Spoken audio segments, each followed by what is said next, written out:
Praise the lord. మన ప్రభువైన యేసు క్రీస్తు అతి శ్రేష్టమైన నామంలో అనుదిన దైవ కృపా కార్యక్రమాన్ని వీక్షిస్తున్న దేవుని బిడ్డలు ఆత్మీయులైన మీ అందరికీ ప్రత్యేకమైన శుభాలు తెలియపరుస్తూ ఉన్నాం. ఈ దినం ఈ మాటలు వింటున్న మిమ్మల్ని ఆయన ఉన్నతమైన కృపతో నింపునుగాక. మన ప్రభువైన యేసయ్య ఈ భూలోకంలో సంచరించినప్పుడు యోదయ, సమరయ, దెకపోలియ, సీదోను ప్రాంతాలలో సంచారం చేస్తూ ఆ ప్రాంతాలలో అనేక మంది ప్రజలకు పరలోకాన్ని గూర్చిన వర్తమానాలను బోధిస్తూ వచ్చాడు. అనేక మంది రోగులను స్వస్థపరిచాడు, దెయ్యాలను వెళ్ళగొడుతూ వచ్చాడు. చనిపోయిన వారిని సైతం యేసయ్య బ్రతికించాడు. గుడ్డివారి కన్నులను తెరిచాడు, కుంటివారి కాళ్లను బాగు చేశాడు. అనేక మంది కుష్ఠరోగులను స్వస్థపరిచాడు. కన్నీళ్లతో బాధలతో వచ్చిన వారికి విడుదల కలుగు చేసి వారి జీవితాలను సమాధానంతో నింపాడు. పాపములో ఉన్న వారికి క్షమాపణ అనుగ్రహిస్తూ వచ్చాడు.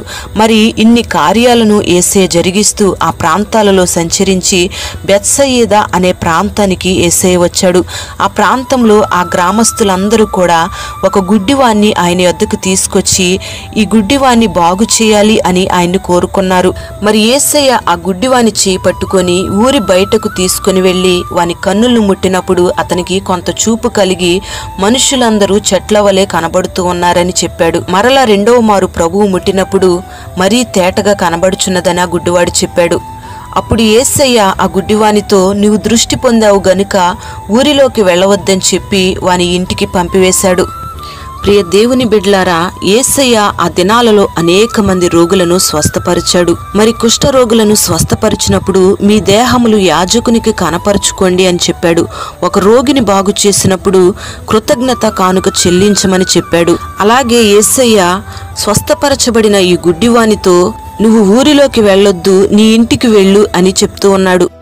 ప్రియ దేవుని బిడ్లారా, యేసయ్య ఊరిలోనికి వెళ్ళొద్దు అని ఎందుకన్నాడు అని మనం ఆలోచన చేస్తే, ఊరు అంటే లోకానికి సాదృశ్యంగా కనబడుతూ ఉంది.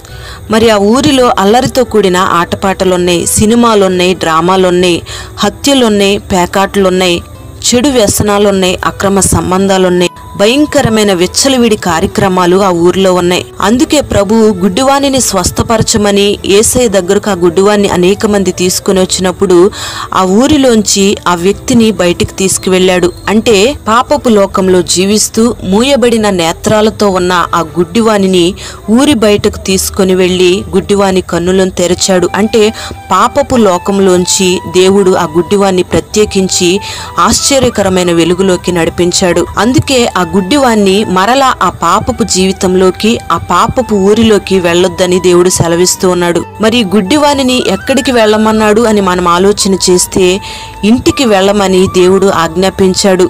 హెబ్రీ పత్రిక 3వ అధ్యాయం 6వ వాక్యం ప్రకారం ఇల్లు అంటే సంఘమునకు సాదృశ్యంగా కనబడుతూ ఉంది. పాపలోకంలోంచి విడుదల పొందిన ఆ గుడ్డివానిని పరిశుద్ధుల సంఘంలోకి వెళ్ళమని దేవుడు ఆజ్ఞాపిస్తూ ఉన్నాడు. మరి సంఘము అనే ఇంటిలో నిలిచి ఉన్నట్లయితే ఆ సంఘములో పరలోకానికి వెళ్లే మార్గాలు కనబడతాయి. పరిశుద్ధంగా ఎలా జీవించాలో తెలియపరచబడుతుంది. ఇల్లు అనే సంఘములో నిలిచి ఉంటే గొప్ప కాపుదల కలుగుతుంది. మరి సంఘము అనే ఇంటిలో నిలిచి ఉంటే అపవాది శక్తుల నుంచి కాపాడబడతాం. ఆ సంఘములో ఆత్మీయుల సహవాసం ఉంటుంది. ఆ సంఘములో నిలిచి ఉంటే పరలోకానికి వెళ్లే మార్గాలు తెలియపరచబడతాయి. అందుకే ఆ వ్యక్తిని దేవుడు ఊరిలోకి వెళ్ళొద్దు, ఇంటికి వెళ్ళు అని సెలవిచ్చాడు. ప్రియ దేవుని బిడ్డ, ఈ మాటలు వింటున్న నీవు దేవుడు నిన్ను ఏ విషయాల్లో స్వస్థపరిచాడో నువ్వు ఒకసారి జ్ఞాపకం చేసుకోవాలి. అంధకార సంబంధమైన చీకటి అనుభవాల్లో కొనసాగుతున్న నిన్ను, పాపపు లోకంలో పాపపు ఊరిలో జీవిస్తున్న నిన్ను దేవుడు ఊరి బయటకు తీసుకుని వచ్చి నిన్ను ప్రత్యేకించి నీ నేత్రాలను వెలిగించి నిన్ను స్వస్థపరిచిన తరువాత మరలా నువ్వు ఆ పాపపు లోకంలోకి వెళ్ళాలని ఆశ కలుగున్నావా? ఆ పాపపు లోకంలో జీవిస్తూ ఉన్నావా? ఒకసారి ఆలోచన చేసుకోవాలి. దేవుడు చెప్పినట్టుగా నీవు ఇంటిలో నివసించాలి, సంఘములో స్థిరపడి జీవించాలి. నువ్వు పొందుకున్న మేలులన్నిటిని బట్టి సంఘములో నిలిచి దేవునికి కృతజ్ఞతను తెలియపరచాలి. నువ్వు సంఘములో నిలిచి ఉంటేనే మరలా లోకంలోకి వెళ్లకుండా కాపాడబడతావు. పరలోక రాజ్యానికి ఒక అర్హతను సంపాదించుకుంటావు. సంఘ సహవాసము ద్వారా అనేక మేలులను నువ్వు పొందుకుంటావు. సంఘములో ఉన్న ఐక్యత ద్వారా గొప్ప ఆశీర్వాదాన్ని, ఆత్మీయ క్షేమాన్ని నువ్వు పొందుకుంటావు. మరి సంఘములో నిలిచి ఉండడం ద్వారా దేవుడు నీకెన్నో మేలులు దాచి ఉంచాడు. అందుకే నువ్వు ఊరిలోకి వెళ్లకుండా నీ ఇంటిలో నివసించాలి. నీ ఇంటికి మాత్రమే నువ్వు వెళ్ళాలి. మరి ఈ దినాన ఈ మాటలు విన్న నీవు లోకం అనే ఊరిలోకి, పాపము అనే ఊరిలోకి నువ్వు వెళ్లకుండా దేవుని సంఘమైన నీ ఇంటిలోకి నువ్వు వెళ్ళుదువుగాక. మరి దేవుడు నిన్ను ఏ స్థితి నుంచి లేవనెత్తి స్వస్థపరిచాడో ఆ స్థితిని జాగ్రత్తగా కాపాడుకొని దేవుని ఇంటిలో నివాసముందువుగాక. తొట్టిల్లని జీవితాన్ని దేవుడు నీకు అనుగ్రహించునుగాక. ప్రార్థన. పరిశుద్ధుడవైన తండ్రి, దయగలిగిన దేవానికి స్తోత్రం చెల్లిస్తూ ఉన్నాం.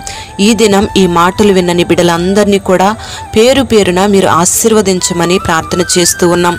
అంధకార సంబంధమైన లోకములో పాపపు జీవితంలో జీవిస్తున్న గుడ్డివానిని మీరు ఊరి బయటకు తీసుకుని వచ్చి స్వస్థపరిచి ఇంటిలో నివాసం ఉండమని, ఇంటికి వెళ్ళమని, ఊరిలోకి వెళ్ళొద్దని మీరు తెలియపరచారు. దినాన ఈ మాటలు విన్న నీ బిడ్డలు ఏ స్థితిలో స్వస్థపరచబడ్డారో, ఏ స్థితిలో నుండి నీ బిడ్డలు లేవనెత్తబడ్డారో ఆ స్థితిని నీ బిడ్డలు కాపాడుకొని సంఘమనే నీ ఇంటిలో నిలిచి ఉండడానికి మీరు సహాయము చేయండి.